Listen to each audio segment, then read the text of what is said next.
Hey tubers, Rick's May here. Welcome. So I want to talk to you guys about my experience this morning of waking up on the wrong side of the bed.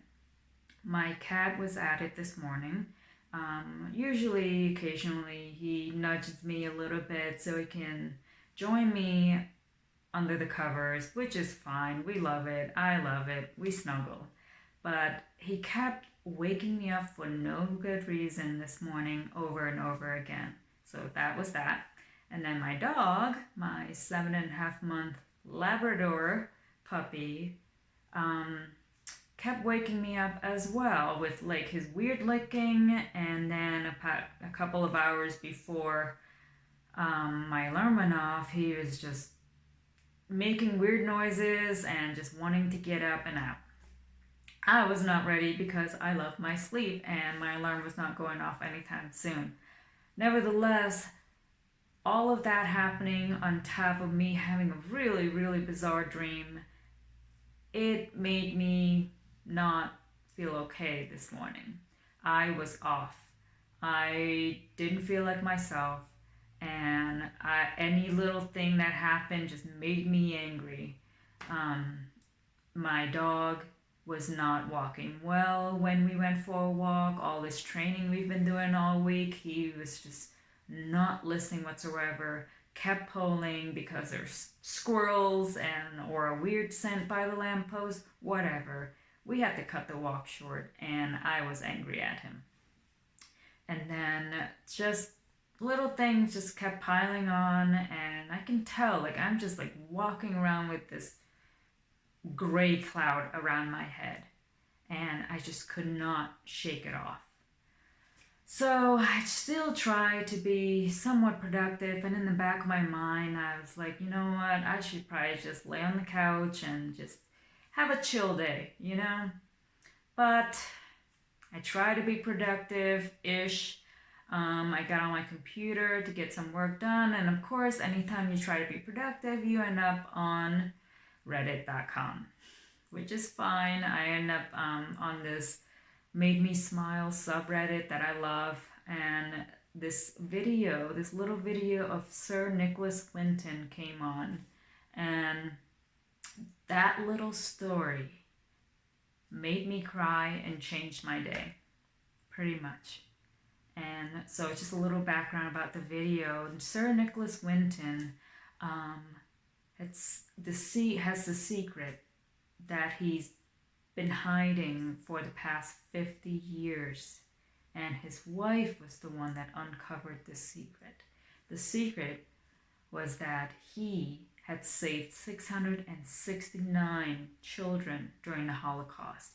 He snuck them from Germany to Britain, and he never told anyone about it.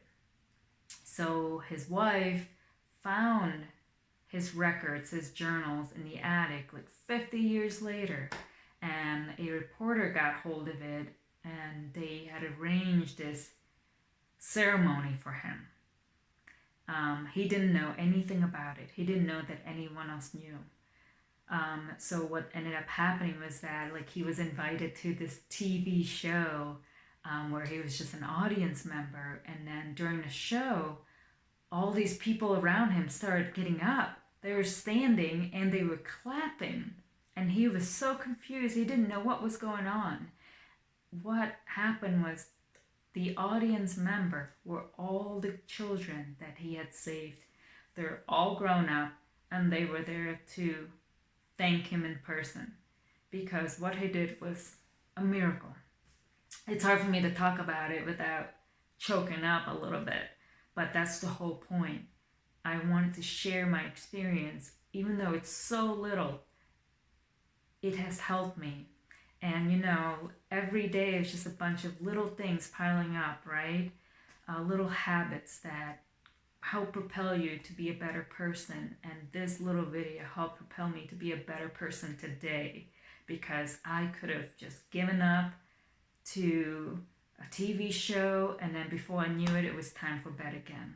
I could have given up to just browsing social media, and then before I knew it, it was bedtime again. But instead, I stumbled upon this beautiful story and it made me cry. And the crazy thing is, as soon as I finished watching it and finished crying, I felt 100% better. The cloud has lifted, and it's hard to describe, because it's the same where it's like it was hard to describe how I felt, like why I was feeling so moody, to hard to describe how I just feel so empowered, feel so happy. And then make me realize that all these little things that was making me angry this morning was just so unimportant. A dog got distracted by a squirrel. So what? Why am I so angry about that? That's his natural instinct. Why was I so angry about that? But I was. So the moral of the story is, if you feel in a funk, if you feel not up to it, make sure that you really do need some rest. And if that's the case, please go get some rest. But if not, I highly recommend that you pay attention to someone else and what they did. Pay attention to how they helped other people. And you'll be so inspired. A lot of times you'll cry. And you'll feel so much better. You'll feel lifted, because that's the whole point. That's the whole point of the day, is to feel lifted so you can be who you are and not be so distracted by things that are just not important, things that brings you down for no good reason. So find a video that can make you cry, and I promise you'll feel much better, and you'll be able to be yourself, and you'll be able to live another day, another beautiful day, happy and healthy. And I really, really wish you are well. Take care now.